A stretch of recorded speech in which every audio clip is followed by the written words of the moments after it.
Welcome friends. Today we will discuss about real-time PCR or quantitative PCR qPCR. So if we are doing PCR experiments, then we must analyze the results. Conventionally, it's done with agarose gel electrophoresis. But in real-time PCR, using fluorescence molecules, we can determine how much amplicons have been generated. Real-time PCR monitors the fluorescence emitted during a reaction as an indicator of amplicon production after each PCR cycles. It is basically based on the detection and quantification. It is actually modification of conventional PCR where the synthesis of the product is measured as the PCR proceeds through the series of cycles. There are the two ways via which we can do this.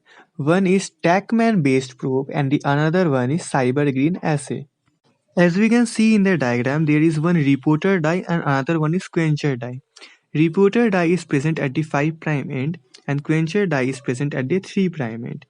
Now, primers and probe along with the reporter and fluorescent molecule and the quencher molecule binds to the DNA.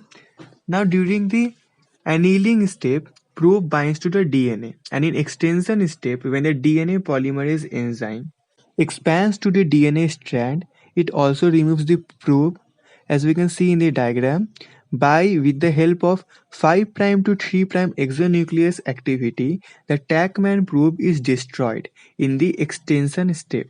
Now reporter and quencher completely break apart, the probe is cleaved and the dye is released, thus emitting a fluorescence.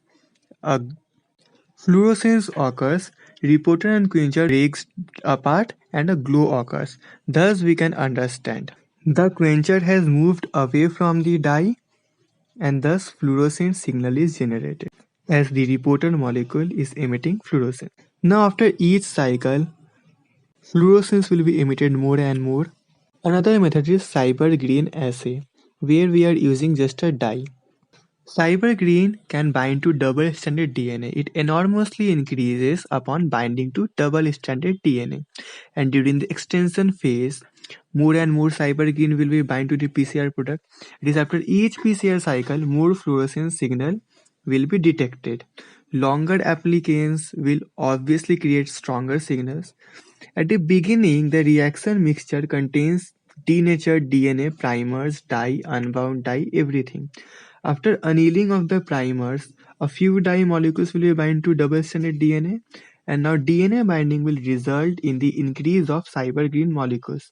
Thus, light will be emitted. During elongation, that is extension phase, more dye molecules will be bind to newly synthesized DNA, and this is again and again repeated. As more and more copies of DNA will be generated, more and more CyberGreen will bind to DNA, resulting in an increased fluorescence. Now we can use real-time PCR to not only quantify DNA, but even if the starting material is RNA, we can repeat the same process.